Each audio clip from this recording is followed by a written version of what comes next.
Terus untuk menghilangkan laknatullah di dunia ini hanya zikrullah, termasuk yang disebut Rasulullah SAW adalah proses belajar mengajar, au aliman au muta'alim. Terus kula niku sangat fanatik kalian yang namanya belajar, karena niku sing kula anggap ingkang ngilangi adab, ngilangi laknat. Kula beberapa kali terdikte oleh baca, misalnya baca sistem geologi bumi. Itu zaman wonten likuifaksi teng Palu. Itu beberapa ahli geologi tanya saya, Pak Bahak, apa ada pembenarannya dalam Quran? Terus saya bilang, sampean baca ayat ini dengan kamus bahasa Arab yang dikarang orang sekuler, atau bila perlu yang dikarang orang Kristen, biar kamu tidak nganggep saya ini nyari pembenaran. Selama ini alhamdulillah kadang kamus Munjid itu terkenalnya itu dikarang orang non muslim, tapi kadang itu ada hikmahnya. Hikmahnya adalah, tapi saya bukan berarti menganjurkan belajar Munjid, ini ada hikmahnya adalah madatul kalimah itu dimaknai secara benar menurut objektivitas ilmu. Singkat cerita, tak suruh nyari makna maro yamuru mauron. Jadi Allah ngendikan teng surat Tabarok, apa kamu merasa aman? Merasa aman setiap saat man fis sama ayyakhsifa bikumul ardo fa idza hiya tamur. Allah zat yang menguasai langit setiap saat bisa saja melumerkan bumi ini. Jadi melumerkan itu ya bahasa Arabnya tamur itu. Jadi Allah sudah mengingatkan bahwa potensi bumi ini memang likuifaksi, karena di bawah ada magma, ada air, ada macam-macam. Kemudian potensi bumi ini juga dihantam oleh benda-benda langit. Sehingga Allah ngendikan innallaha yumsikus samawati wal ardo an tazula wala in zalata in amsakahuma min ahadin min ba'di. Jadi setiap saat mungkin meteor itu menghantam bumi, setiap saat mungkin Mars yang menghantam bumi. Sehingga kalau kita belajarnya itu geologi atau sistem galaksi, itu ketakutan kita ya pada likuifaksi, pada meteor yang jatuh, pada apa. Tapi kalau misalnya kita baca yang su'ul khotimah, ketakutan kita ya akan su'ul khotimah. Tapi terus kalau lihat berita TV corona, ya takutnya akan corona. Tapi setelah distatistikkan, misalnya belajar orang yang mati karena ngelindur, itu ya terus takut tidur, karena yang mati karena ngelindur itu juga banyak. Artinya apa? Membaca itu membentuk, dan itu artinya belajar. Saya termasuk orang yang meskipun masih muda itu gak pati-pati mati. Ini yang bedakan saya dengan bisnis PD saya kalau masalah ngadepi mati. Karena bukan berarti saya mesti soleh, mesti husnul khotimah, ya enggak. Ada istilah mati yang menyenangkan dalam diri manusia, yaitu Nabi ngendikan Allahumma ahyini maka natil hayatu khairan li wa tawaffani maka natil wafatu khairan li. Sebagian doa, Allah maj'alil hayata ziyadatan li fi kulli khairin wal mauta rohatan li min kulli syarrin. Jadi mati itu akhir dari maksiat saya, atau akhir dari potensi maksiat saya. Sehingga kata Sohibul Hikam, kamu harus percaya diri bisa selamanya tidak maksiat lagi. Orang kan tanya, masa manusia tidak bisa maksiat lagi? Ya bisa saja kamu pas toat terus mati, berarti sudah tidak bisa maksiat. Jadi ulama itu melihat mati itu akhir dari segala maksiat atau potensi maksiat. Di sini hebatnya lagi-lagi GNU. Bohong fasik gendong kayak apa, kalau mati saya dia tombone menang kabeh, saya dia menang kabeh. Sesuai kayak ini saya nih mun mboten saged maling, mboten saged korupsi. Oh nggih saya ini. Itu satu ilmu yang luar biasa. Meskipun ya tentu agak ngawur. Tapi itu bagus. Secara ilmu bagus karena al-maut adalah rohatun min kulli syarr. Lagi-lagi yang menyelamatkan itu illa aliman au muta'alliman. Proses belajar mengajar. Saya baca banyak tentang halal haram dalam kitab Imam Ghazali itu, tak ulang berkali-kali.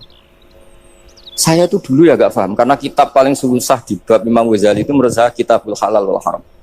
Termasuk bagaimana cara ngelola amwalus salatin yang terkenal korup, sementara menyumbang kamu sebagai jaizah, sebagai hadiah untuk para kiai atau untuk para guru. Itu perdebatannya ulama itu macam-macam. Ada yang bilang haram karena itu potensi haram atau memang benar-benar haram. Ada yang bilang boleh Karena kalau yang pakai kamu untuk kebaikan, kali dipakai mereka ruwet. Kebetulan yang partai ini lebih besar Mas Nadif. Ya alhamdulillah. Terus dikiaskan sama ghanimah. Lagi-lagi karena baca, saya itu pernah ditanya seorang dosen di Jogja, Gus saya ini muslim mulai kecil dan saya peneliti, saya pernah sekolah di mana-mana. Yang ganjil dari saya tentang Islam itu satu, yaitu ghanimah. Kok kayak Islam tuh rampok gitu ya, perang sudah, orang kafir tuh kalah, hartanya diambil gini-gini. Ya ghanimah. Terus saya memberi analogi, kalau ada garong ke kamu, bawa senpi, bawa pedang, terus kamu mengalahkan garong itu, alat-alat itu kamu kembalikan apa kamu sita? Ya saya sita, nanti dipakai garong lagi. Ya kira-kira seperti itu. Kalau dikembalikan ke orang kafir berarti menjadi kekuatan kekafiran lagi, dan itu harbi. Dia baru nerima. Lagi-lagi ini barokahnya baca.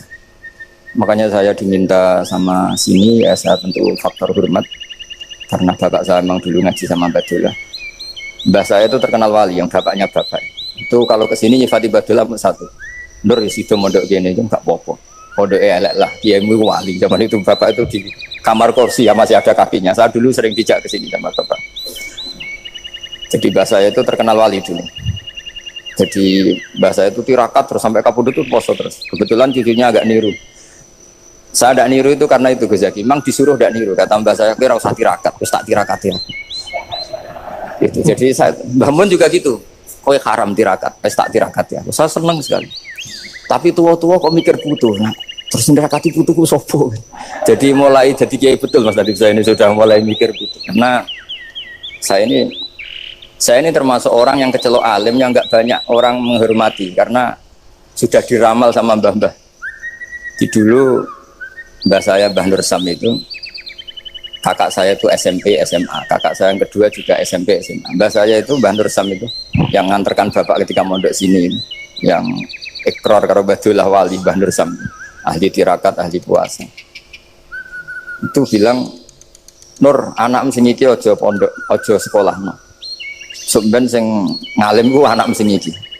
Ketika saya hampir tamat SD sama mbah saya Tuban, mbah saya Naruan juga di Sabdo begitu. Singkat cerita sama Mondok Sarang. Mondok Sarang pertama langsung dikenal Mbah Mun, wong anak kiai jadi langsung dikenal. Didoni macam-macam terus jadi wong alim itu gak ada yang ngelem. Biasa aja untuk dengan yang sepuh-sepuh. Ya sebenarnya agak kecewa ya, saya inginnya kan dianggap prestasi gitu, ternyata dianggap doanya orang-orang sepuh. Ya, makanya kulo ini kita pikir ya rodok ya syukurlah sama Bang Mutamakin sama semuanya karena tadi kenapa saya harus cerita ini. Quran sendiri mengakui bahwa orang soleh itu diantara aturannya adalah dzurriyyatam ba'duha min ba'd. Meskipun Allah bisa bikin orang soleh dari mana saja, tapi yang legitimit itu memang dzurriyyatam ba'duha min ba'd. Dan kata dzurriyah itu tasmalu auladal inas, kata Ibnu Hajar al-Asqalani, memasukkan turunan yang dari ibu. Meskipun tentu secara wali nikah atau secara disiplin nasab dari ibu itu tidak ngefek. Tapi dari segi fa'innal irqadassas, bahwa sistem tubuh kita itu tetap ada gen dari seorang apa? Ibu. Sehingga banyak ulama tafsir mengatakan dzurriyah itu tasmalu auladal inas. Dzurriyah itu memasukkan turunan dari apa? Ibu.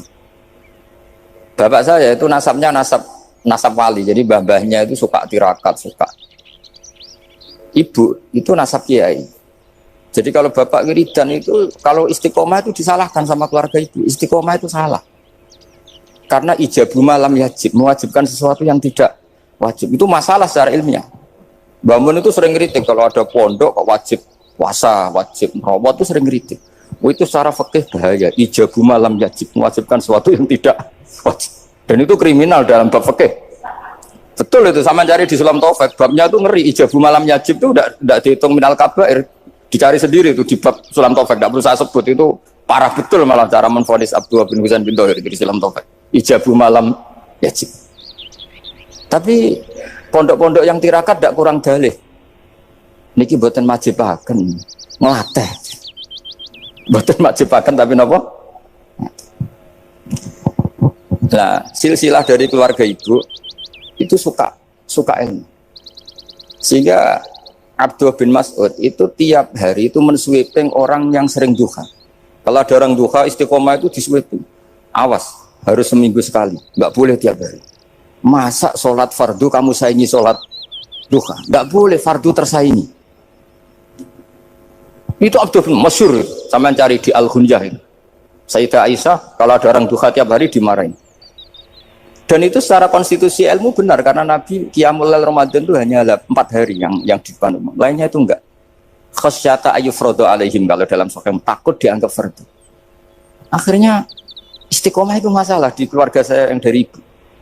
Nah kebetulan kita ini suka ada istiqomah, akhirnya ya seperti ini. Tapi ini ilmu harus kita bicarakan. Tapi yang istiqomah, Bapak itu pengagum Badulah. Bapak itu suka sama istiqomah karena punya guru dulu Kiai Zubedi istiqomah, Badulah istiqomah. Tapi jangan kira Badulah itu hanya istiqomah. Saya punya sanad banyak, mungkin Gus Zaki lebih tahu. Sering saya diceritain Bapak. Badulah itu anak ambek wong fase teman-teman itu rapati cocok. Senajan to majibno fase. Tak takok iki ngopo. Engko nek ke fasean darani wong awam untuk ganjaran. Mergo macane Quran gak fase. Padahal untuk ganjaran mergo seneng Quran.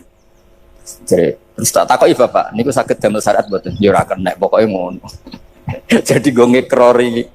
Artinya beliau ndak ingin lah gara-gara kita terlalu pakem tajwid kemudian menganggap siapa saja baca Quran salah kemudian tidak dapat pahala. Bisa saja hamalahum ala ayaqraul Qur'an apa mahabbatuhum wa iskuhum wa kada wa kada. Jadi akhirnya saya jadi tahu. Oke, secara makhraj salah, tapi iseknya benar, mahabbahnya benar, brontonya benar. Jadi sebetulnya Badulah itu punya sekian makalah tentang ilmu. Hikam juga gitu. Nur nak cah santri ngaji Ihya itu jauh oleh, tapi nak ngaji Hikam mojo. Maksudnya beliau entah kalau setelah itu Badulah itu melarang siapa saja santri ngaji Hikam itu dilarangnya ada kelas tertentu untuk boleh ngaji Hikam.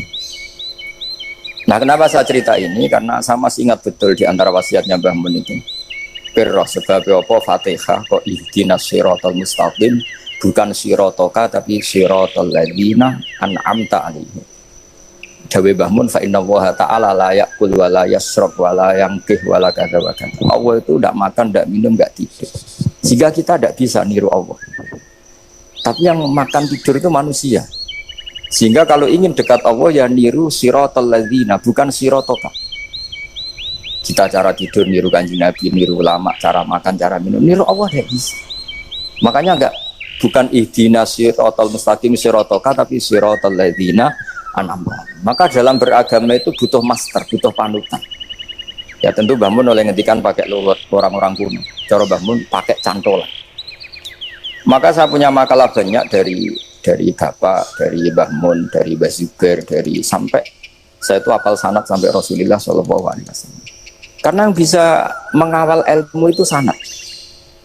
Termasuk saya di sini bawa kitab Ar-Risalah Al-Qusairiyah. Nanti saya baca beberapa panutan kita. Di sini ada Abdul Qasim Al-Junaidi, ada Abu Yazid Al-Bustami, ada banyak ulama yang ditulis Ar-Risalah Al-Qusairiyah. Dan itu yang membentuk Imam Ghazali, kitab Ar-Risalah Al-Qusairiyah. Tapi sekarang kita ini tidak belajar lagi tentang tasawuf. Tasawuf itu Abdul Qasim Al-Junaidi jadi wali itu bukan wiridannya terlalu banyak, enggak. Beliau pernah bikin satu kalimat yang menjadikan Allah itu ridho. Kalimatnya begini, kalau malam beliau wiridan, ya Allah, kenapa engkau ngasih rezeki saya? Padahal engkau tidak butuh saya. Kalimatnya sederhana. Kalau seorang majikan ngasih servis sama karyawannya, memang butuh pekerjaannya. Orang tua ke anak butuh kasih sayangnya. Tapi engkau ini zat yang tidak butuh saya, tidak butuh kita. Ngapain ngasih? Jadi punya sisi betapa Allah itu luar biasa. Wong tidak butuh kok. Ngasih itu kan luar biasa. Jadi karena mensifati seperti itu Allah itu ridho. Itu luar biasa. Normalnya orang memberi itu kan, apalagi orang memberi kiai itu kacau sekali. 1.000 jaluk swarga. Salam template 1 juta aja jaluk apa? Swarga itu parah lagi.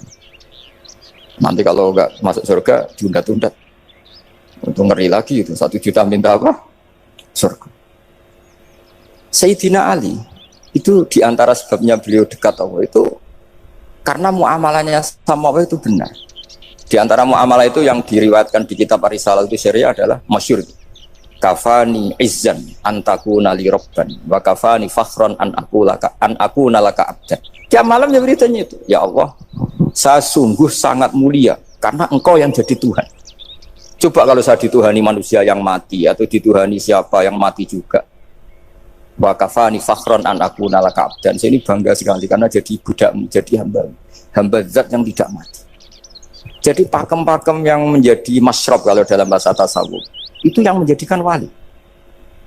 Sehingga yang dikatakan ibadah itu apa? Ma'rifatullah, mengenali Allah secara benar. Jadi jangan kira wali-wali dulu terus terlalu istiqomah, ada juga. Mereka punya pakem yang menjadikan Allah itu ridho. Saya beri contoh nih, di sini banyak makalah, nanti saya beberapa baca tabarruk. Banyak riwayat dari orang-orang sufi. Nabi Ibrahim itu pernah ketemu orang Majusi. Beliau terkenal sakhok, terkenal sakhian. Ketika ketemu orang Majusi, ya Ibrahim, saya ini sehari saja ngasih makan saya. Kamu kan tukang ngasih makan orang. Terus ya tapi bisarti antus lima, kamu harus Islam. Fikihnya Nabi Ibrahim adalah kalau saya menolong dia berarti nolong orang kafir. Setelah orang itu lewat berlalu karena Nabi Ibrahim gak mau hormat, Allah memberi wahyu ke Nabi Ibrahim. Kenapa ya Ibrahim tidak kamu terima satu hari, kamu kasih makan satu hari? Ya karena dia Majusi. Kata Allah, dia umurnya berapa? 60 tahun. Tanyakan, pernah kelaparan kan hanya hari ini? Iya ya Allah. 60 tahun dia kafir tak kasih makan. Minta kamu sehari aja kok gak boleh. Akhirnya Nabi Ibrahim dipanggil orang Majusi, dikejar dipanggil. Ayo tak kasih makan satu hari. Kok kamu sekarang jadi baik? Habis ditegur Tuhan. Terus kata, ahakada yu'amiluni. Apa seperti itu Tuhan mengu'alamalai saya? Ya na'am. Akhirnya Islam orang Majusi.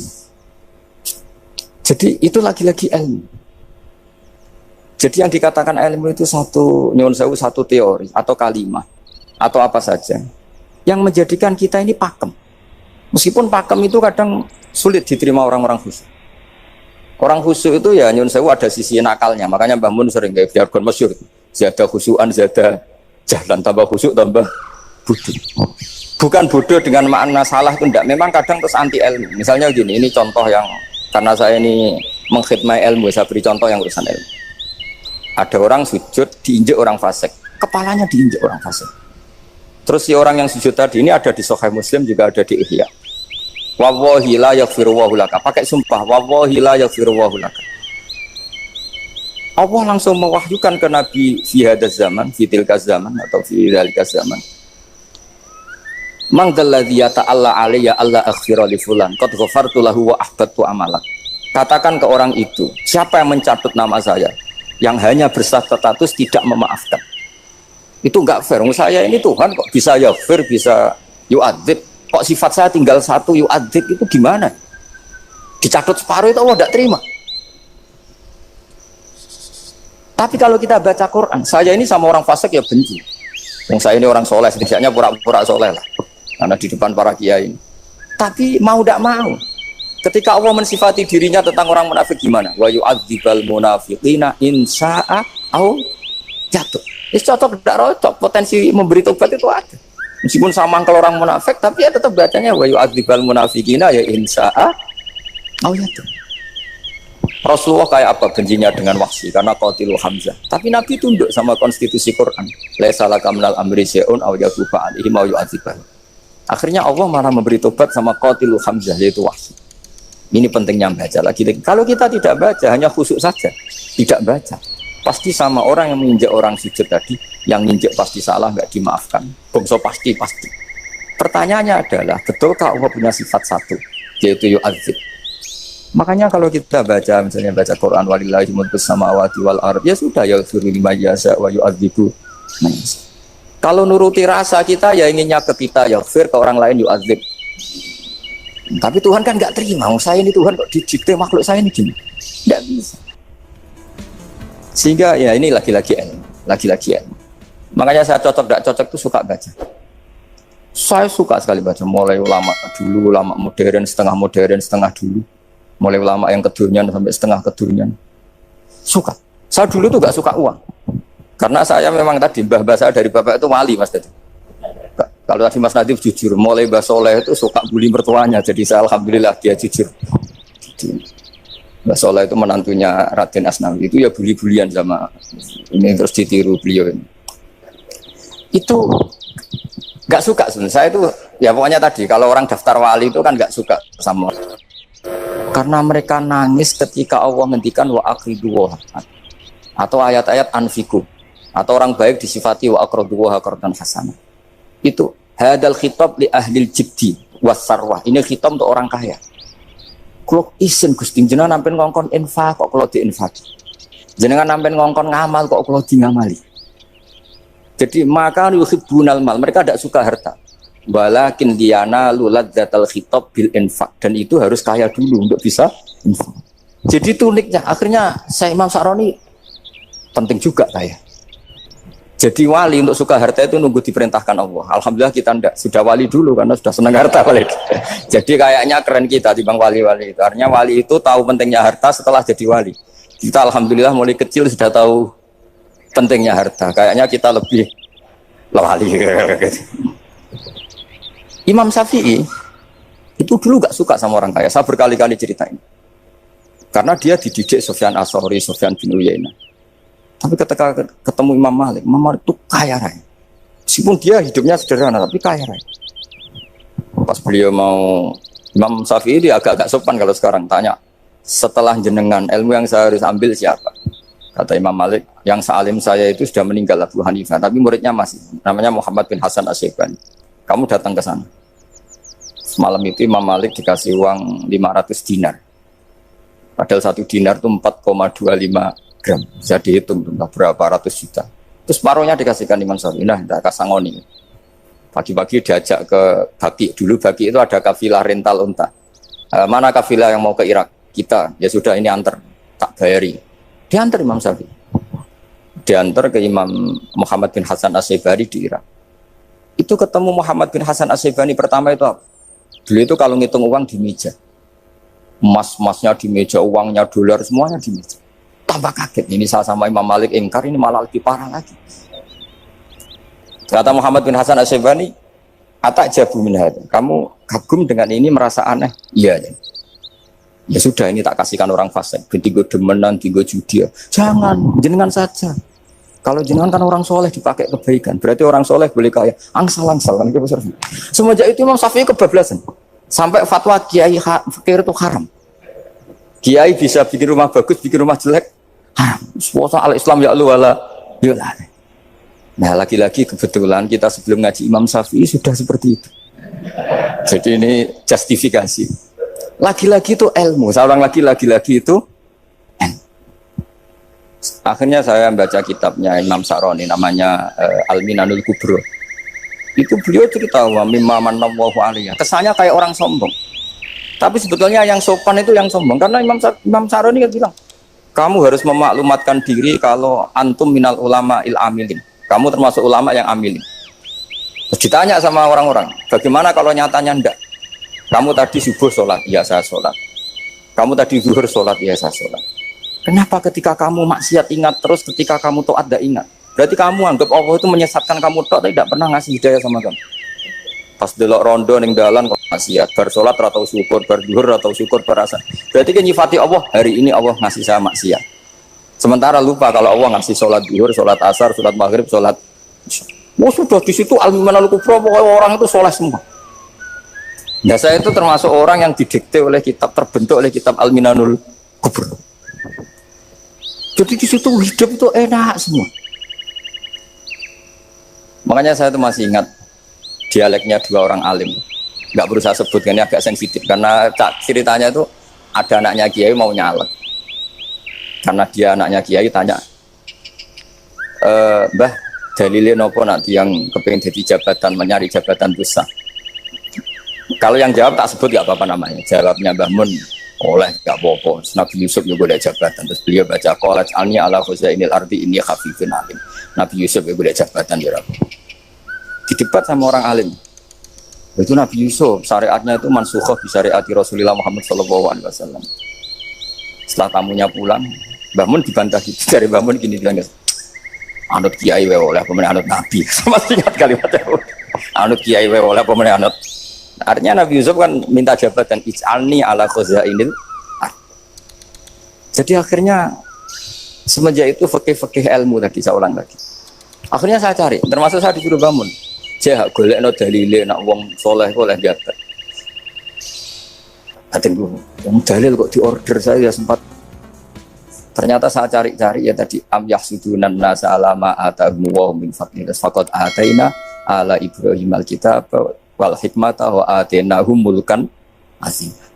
Keluarga Nabi Ibrahim di antara sifat yang disebutkan Allah adalah dikasih mulkan azim. Sebab itu akhirnya kiai Indonesia itu mazhabnya Safiyah semua. Politik ya kerso, jabat ya kerso, proposal ya kerso. Saya ini, maksud saya ini yang menyelamatkan ilmu. Kalau orang khusyuk pasti gedeng. Kiai kok gelem proposal, kiai kok para pejabat. Tapi orang ilmu setuju. Nah saya nggak tahu setujunya itu bawaan ilmu atau bawaan nafsu tadi itu yang mulai saya data. Nah kalau saya kan bawaan ilmu saya baca. Itu bedanya saya dengan Mas Nadif jadi bawaan baca. Karena kemarin saya dibully habis-habisan di Kudus. Saya tidak punya kesempatan bicara di menantunya Neng Muah ya. Wah ini kurang ajar betul orang ini kata saya. Tapi saya nyari sisi positifnya. Kalau saya dibully kan saya madlum.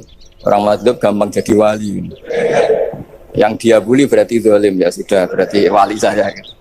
Nah supaya dia juga wali sekarang tak bully supaya impas gitu. Jadi ini nolong beliau. Jadi saya 22 hari itu kalau habis subuh ke rumah sakit. Tapi kalau asar pulang ngajar. Ya begitu terus. Karena mbah-mbah saya itu sukanya ilmu Masya Allah. Karena ilmu itu penting.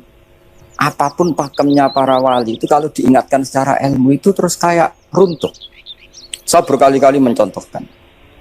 Dan itu valid, data itu valid. Sufyan bin Uyainah itu orangnya khusyuknya Masya Allah. Gurunya Imam Syafi'i, gurunya Imam Malik. Itu beliau menceritakan dalam kitab Khilyatul Auliya. Nabi Isa itu senengannya itu ceria sekali. Nabi Yahya itu senengannya bersemut, abusan, suka kayak takut akhirat, takut penyakit. Tapi bukan takut corona, enggak ya jelas. Saya akhir-akhir ini fatwa, sekarang jangan baca Uwais Al-Qarani, tapi Al-Qarni. Meskipun saya tahu ada yang baca Qarani di kitab-kitab, ada yang baca Qarni. Tapi sekarang wajib dibaca Al-Qarni sementara. Sekali dibaca Al-Qarani itu nisbatun ilah. Iya, jadi makanya ini untuk sementara dibaca, ngikuti yang baca Uwais Al-Qarni. Meskipun di sarah-sarah apa bi fathir ra wakila bi sukun ya sudahlah sekarang harus ijma dulu Al-Qarni ya karena kalau Al-Qarani itu akhirnya Nabi Isa ditegur sama Nabi Yahya. Mali aroka dohikan ka'annaka ta'manu min makrillah. Saya melihat kamu kok suka tertawa seakan-akan kamu merasa aman tidak kena azabnya Allah. Nabi Isa akhirnya balas tanya, Mali aroka abisan ka'annaka tai'asu min rahmatillah taknatu min rahmatillah. Kowe mbesengut wae koyo dunia orang rahmat, anane corona tok. Padahal yo ono mangan, ono guyon, ono nikmat. Dan itu figur besar, akhirnya kita tahu. Dan saya sering cerita juga, setiap dakwah itu Nabi Isa nyari syirarun nas, Nabi Yahya cari khiyarun nas. Tentu alasan Nabi Yahya gampang, berteman orang baik itu baik lah, nyaman, terus akibatnya juga baik. Nabi Yahya enggak. Limada tanzilu ala syirarin nas. Kenapa kamu singgahnya ke orang-orang yang buruk? Ana tabibun udawil mardo. Saya ini dokter, tentu menyembuhkan yang sakit. Akhirnya terus di Indonesia banyak kiai yang kancanan orang fasik ya banyak. Tapi ya tentu yang benar itu yang mensolehkan yang fasik. Yang mesti salah yang menjadi fasik karena ketularan yang. Tapi itu lagi-lagi apa? Ilmu yang bisa menjadikan kita percaya itu ilmu.